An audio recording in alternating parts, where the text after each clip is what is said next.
नमस्कार, मी अश्विनी डिके। आज अश्विनी स्वादिष्ट किचन मध्ये आपण नाताळ स्पेशल एक केकचा प्रकार बघणार आहोत। नाताळ म्हटलं, ख्रिसमसचा सण म्हटला की सगळीकडे बाजारामध्ये सगळ्या बेकऱ्या खूप वेगवेगळ्या प्रकारच्या केकनी अगदी सजलेल्या असतात। तर असाच एक छान अंड्याशिवाय ओव्हन शिवाय पण अतिशय स्पॉन्जी टेस्टी असा चॉकलेट केक कसा बनवायचा ते आज आपण पाहणार आहोत। करायला सोपा आहे, पटकन साहित्य बघून घ्या, लगेचच कृती करूया। आज आपण चॉकलेट केक बनवतोय। त्यासाठी इथे घेतलाय 1 कप मैदा, 1/3 कप खाण्याचं तेल आहे। कुठलंही बिनवासाचं तेल घ्यायचं, रिफाइंड ऑइल, इथे मी सनफ्लॉवर रिफाइंड ऑइल घेतलेलं आहे। 1/3 कप दही घ्यायचंय, ते पण खूप आंबट दही नको, घरी लावलेलं दही नक्कीच जास्त चांगलं।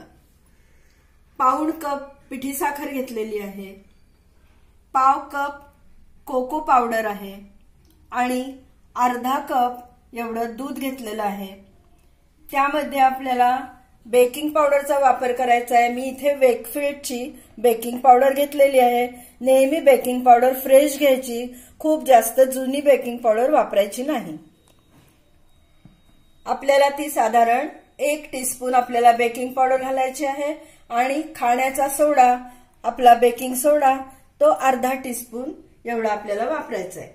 आता पहिल्यांदा आपण काय करणार आहोत, पहिल्यांदा तेल, दही आणि पिठी साखर आपण पातेल्यामध्ये एकत्र करून घेऊया। खाण्याचं तेल आहे ते पहिल्यांदा मी घालते,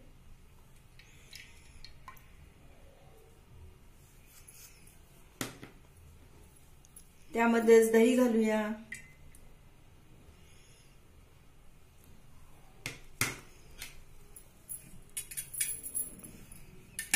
आणि पिठी साखर छान सगळं मिक्स करून घेऊया।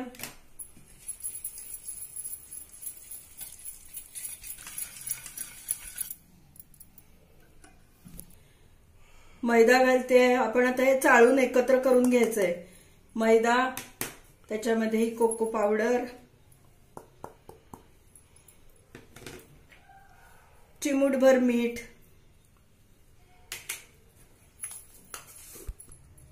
एक चमचा बेकिंग पावडर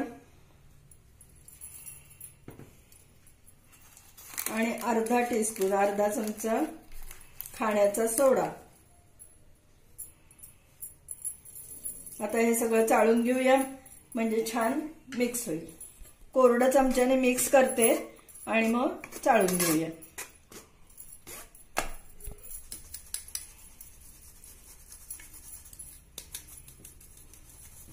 चाळून घेतलेलं आहे ते सगळं आपण मिक्स करूया। नंतर आपण जे मगाशी तेल, दही आणि पिठी साखर एकत्र करून ठेवलंय त्यामध्ये हे घालायचंय, दूध घालायचंय आणि आपल्याला बॅटर तयार करून घ्यायचंय। केकचं बॅटर आपल्याला तयार करायचंय। आता हे कोरडं चाळलेलं मिश्रण आपण ह्याच्यामध्ये घालूया। एकदम सगळं ओतायचं नाही, नाहीतर गाठी होतील, गाठी व्हायला नको। थोडं थोडं घालून मिक्स करूया।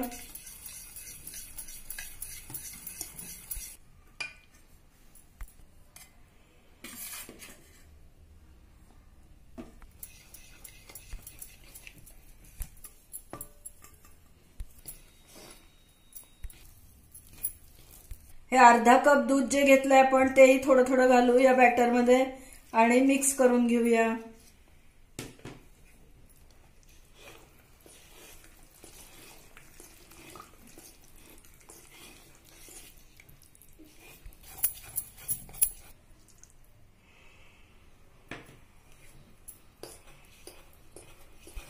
खूप चांगलं फेटायचं, म्हणजे केक छान हलका स्पॉन्जी होतो। बॅटरची कन्सिस्टन्सी बघा, छान तिथल्या तिथे राहतंय, वाहून जात नाहीये, म्हणजे आपली कन्सिस्टन्सी अगदी छान झालेली आहे। आता केकसाठी आपल्याला पॅन तयार करायचंय। त्यासाठी काय करायचंय तर तूप लावून ग्रीसिंग करून घ्यायचंय सगळं भांड आणि त्याच्यावरती मैदा भुरभुरून घ्यायचाय, कारण आपण बटर पेपरचा वापर इथे करत नाहीये। साजूक तूप घालतेय म्हणजे त्याला जास्त छान वास येईल आपल्या केकला।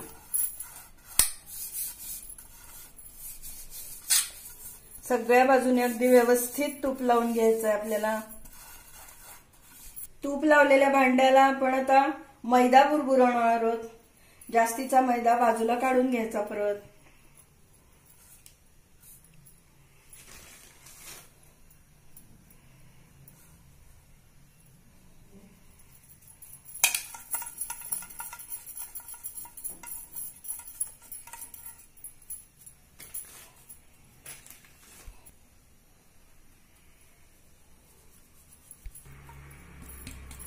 जास्तीचा राहिलेला मैदा बाजूला काढून घेऊया। आपण केक पॅन तयार करून घेतलाय बघा, तूप लावून मैदा बुरबुरवून घेतलाय। आता त्यामध्ये हे तयार केलेलं बॅटर ओतूया आणि केक तयार करायला ठेवूया। बघा किती छान पडतंय एकसारखं। आपण बॅटर पॅन मध्ये ओतलेलं आहे, ते थोडं टॅप करायचं म्हणजे सगळीकडे एकसारखं पसरतं आणि आतमध्ये हवा राहत नाही। कुकरमध्ये मी खाली मीठ घातलेलं आहे आणि आपण 10 मिनिटं कुकर प्रीहीट करून घेतलेला आहे। आता त्यामध्ये आपण हा डबा ठेवूया आणि लो टू मीडियम फ्लेम ठेवायची आणि साधारण 30 ते 35 मिनिटं आपला केक तयार व्हायला लागणार आहे।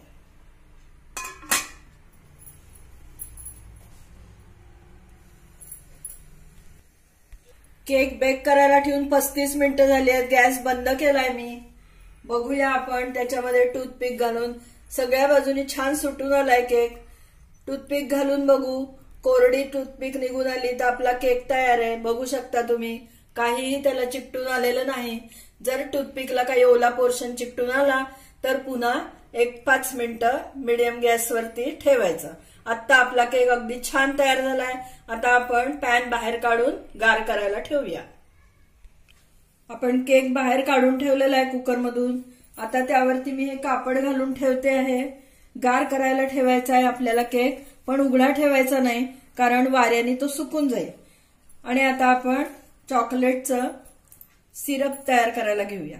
आपल्याला केकवर घालण्यासाठीचं चॉकलेट टॉपिंग तयार करायचंय, तर त्यासाठी आता आपण इथे 1/3 कप कोको पावडर घेतलेली आहे, अर्धा कप पिठी साखर घेतलेली आहे आणि 1 टेबलस्पून एवढी कॉर्नफ्लॉवर घेतलेली आहे।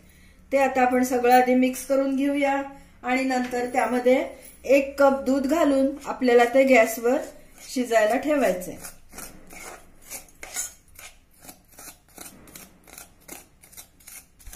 रूम टेम्परेचरचं हे 1 कप दूध मी त्यामध्ये घालते आहे, थोडं थोडं घालणार आहे आणि फिरवते आहे।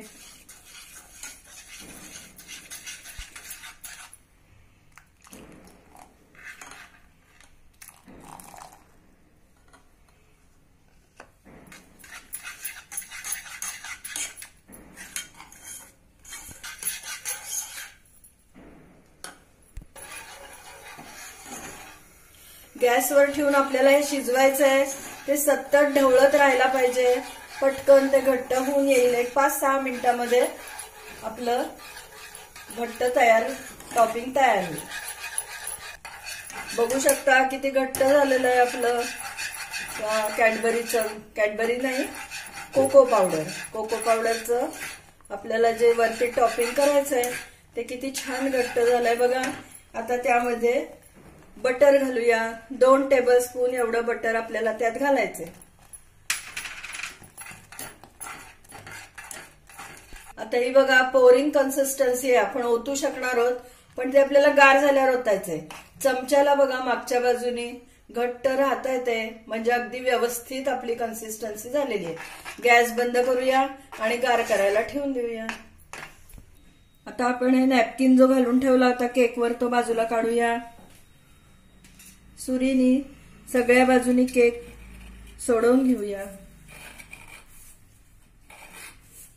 आपण केक पॅन मधून केक डिमोल्ड केलाय, अतिशय छान मस्त रंग आलेला आहे आपल्या केकला। आता आपण तयार केलेलं मिश्रण ह्याच्यावर ओतूया। आपला केक तयार झालाय, थंड झालाय। आता इथे मी एक जाळी घेतली आहे, त्याच्या खाली प्लेट ठेवली आहे. जाळीवर आपण हा केक ठेवणार आहोत आणि त्याच्यावरती आपण तयार केलेलं लिक्विड, कोकोचं जे लिक्विड तयार केलेलं आहे ते आपण त्यावर ओतणार आहोत. आपला हा कोकोचा सॉस बघा किती छान तयार झालाय, चॉकलेट सॉस. यामध्ये आपण चॉकलेटचा किंवा क्रीमचा वापर केलेला नाहीये. आता आपण केक वरती ओतूया, तर सगळ्या बाजूनी केक वरती तो पसरला जाईल.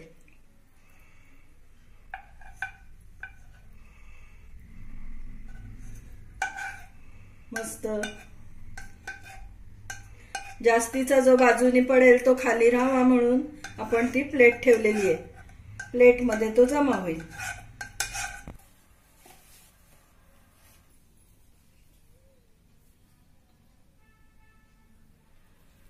मस्त चॉकलेट केक आपला तयार झालेला आहे.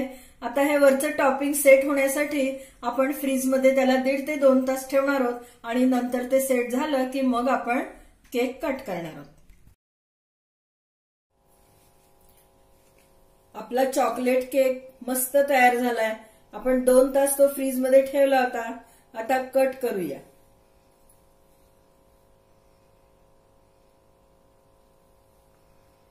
वाव.